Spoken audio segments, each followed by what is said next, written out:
Hello बच्चों, कैसे हैं आप? उम्मीद करती हूँ आप बढ़िया और एकदम मजे में होंगे। तो आइए बच्चों, आज श्रीनिवासन रामानुजन की जीवनी पढ़ते हैं।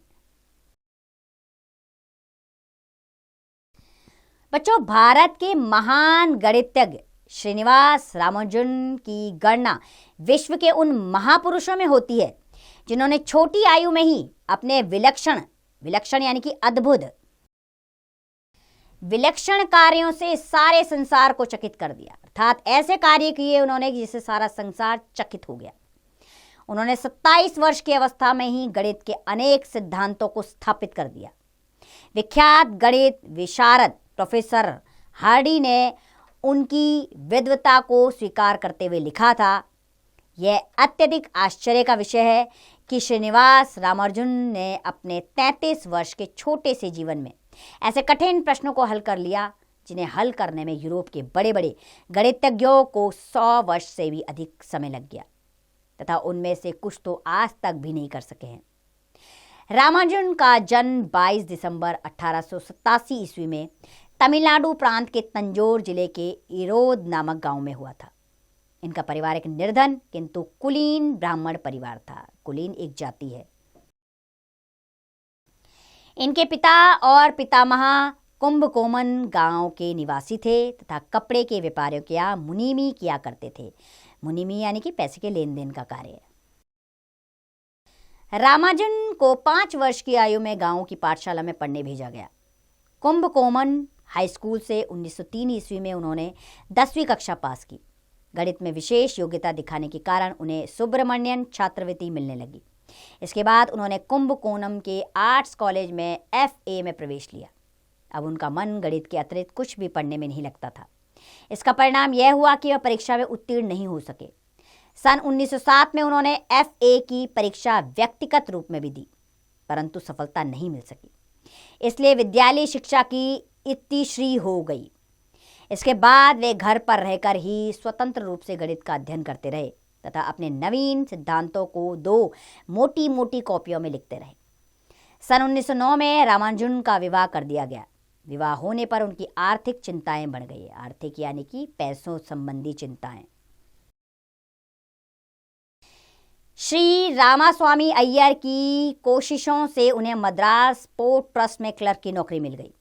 इन्हीं दिनों उनके कई लेख मद्रास की इंडियन मैथमेटिक्स सोसाइटी के पत्र में प्रकाशित हुए। इससे उनकी गणित की दुनिया में काफी ख्याति हो गई। एक अंग्रेज डॉक्टर वाकर के प्रयत्न से रामानुजन को मद्रास विश्वविद्यालय से छात्रवृत्ति मिलने लगी। वे आर्थिक चिंताओं से मुक्त होकर गणित की सेवा में लग गए। इसी बीच रामानुजन का कैम्ब्रिज विश्वविद्यालय में कार्यरत गणित के प्रोफेसर डॉक्टर हार्डी से पत्रों द्वारा परिचय हुआ। रामानुजन ने अपने कुछ लेख उनके पास भेजे। प्रोफेसर हार्डी तथा अन्य अंग्रेज विद्वान उन लेखों से बहुत प्रभावित हुए। उन्होंने रामानुजन को इंग्लैंड बुलाने का प्रयत्न किया, किंतु वे सफल न हो सके। उन दिनों समुद्री यात्रा को अच्छा नहीं माना जाता था। रामानुजन के परिवार एवं बिरादरी यानी कि उनके कुनबे के बिरादरी के लोगों ने भी उन्हें इसकी अनुमति नहीं दी। इसी बीच प्रोफेसर नेविल का भारत आगमन हुआ। उनके अनुरोध यानी कि रिक्वेस्ट करने पर, प्रार्थना करने पर, अनुरोध पर रामानुजन सन 1914 में इंग्लैंड के लिए रवाना हो गए। उनके वहाँ के खर्चे की व्यवस्था मद्रास विश्वविद्यालय ने एक वार्षिक छात्रवृत्ति देकर कर दी। कैम्ब्रिज विश्वविद्यालय ने भी उन्हें छात्रवृत्ति प्रदान की। वे वहाँ सफलतापूर्वक अध्ययन करने में जुट गए। इसी दौरान उनके 12-13 लेख यूरोप की प्रतिष्ठित यानी कि बहुत ही ज़्यादा प्रतिष्ठित पत्रिकाओं में प्रकाशित हुए। इससे उनका यश और बढ़ गया। यश का अर्थ होता है कृति। उनकी कीर्ति चारों तरफ फैल गई थी। इंग्लैंड में भी रामानुजन ने अपने रहन सहन के ढंग में कोई परिवर्तन नहीं किया। वे अपना भोजन स्वयं बनाते थे और उसमें दाल चावल और शाक के अलावा कुछ नहीं होता था।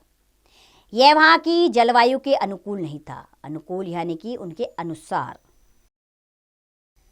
वे दिन भर दिमागी परिश्रम में लगे रहते तथा शारीरिक परिश्रम की ओर बिल्कुल भी ध्यान नहीं देते थे। इन सब बातों का उनके स्वास्थ्य पर बुरा प्रभाव पड़ा तथा वे तपेदिक के शिकार हो गए। तपेदिक यानी कि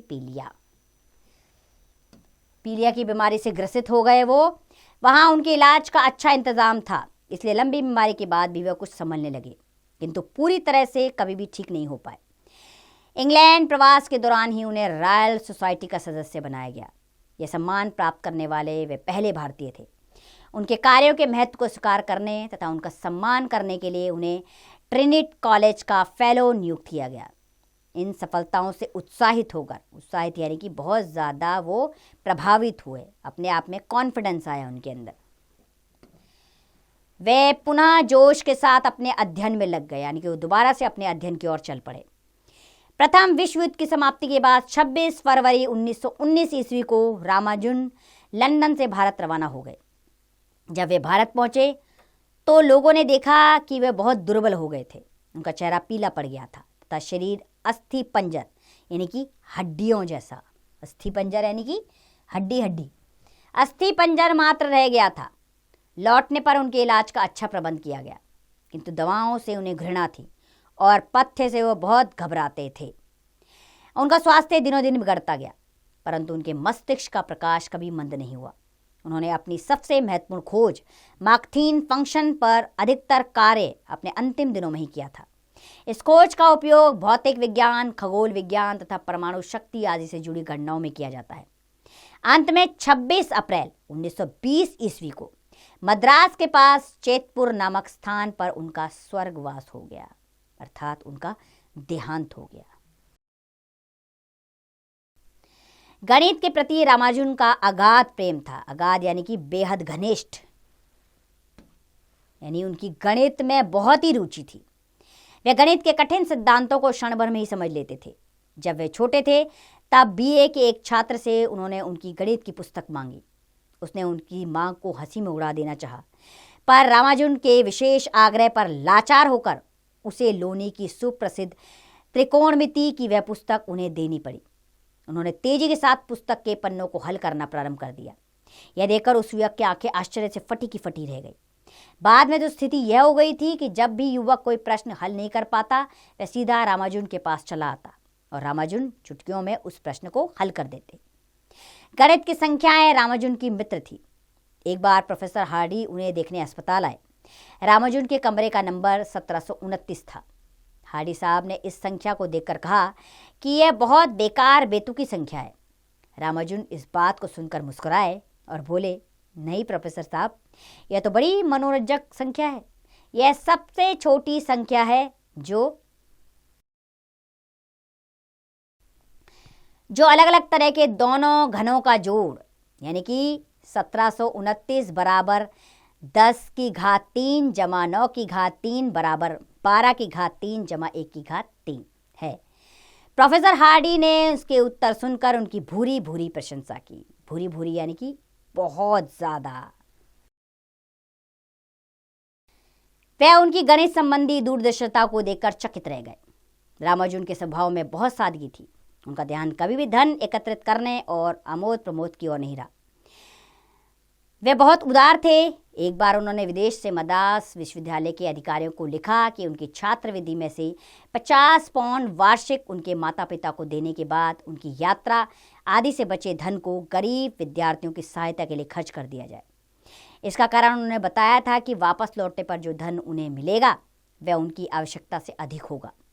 सादगीपूर्ण, सरल और उदार होने के साथ साथ वे विनम्र भी थे। उनके गुण उनकी प्रसिद्धि के साथ साथ बढ़ते ही गए। रामानुजन साधनहीन थे। ना तो वे गणित की औपचारिक शिक्षा प्राप्त कर सके और ना ही गणित की श्रेष्ठ पुस्तकें ही पढ़ सके। फिर भी उन्होंने अपने परिश्रम, साधना और गणित के प्रति अटूट ना टूटने वाला अटूट श्रद्धा के कारण अनेक मौलिक गणितज्ञ खोजे की तथा गणित शास्त्र में वह स्थान प्राप्त किया जहां पहुंचना किसी भी व्यक्ति के लिए ईर्ष्या का विषय हो सकता है। ईर्ष्या यानी कि जलन का। तो बच्चों, यदि हमारे हौसले बुलंद हो तो साधन के अभाव में भी आप परिश्रम और दृढ़ इच्छा शक्ति के द्वारा अपने लक्ष्य को प्राप्त कर सकते हैं, जैसे रामानुजन ने किया। उनके पास साधन नहीं थे, उन्होंने गणित की कोई औपचारिक शिक्षा भी नहीं ली, लेकिन फिर भी आज एक सफल गणितज्ञ है। किसके कारण? अपनी मेहनत, अपने जोश, अपनी दृढ़ इच्छा शक्ति के कारण। उम्मीद करती हूँ उनकी इस जीवनी को पढ़कर, उनके जीवन परिचय को जानकर आप भी उनसे बहुत इम्प्रेस हुए होंगे। उनके प्रति आप भी बहुत सकारात्मक दृष्टिकोण रखते होंगे और आप भी उनके द्वारा दिए मंत्रों के द्वारा चलकर अपने जीवन में अपने सपनों को साकार कर पाएंगे, जिस तरह उन्होंने किया।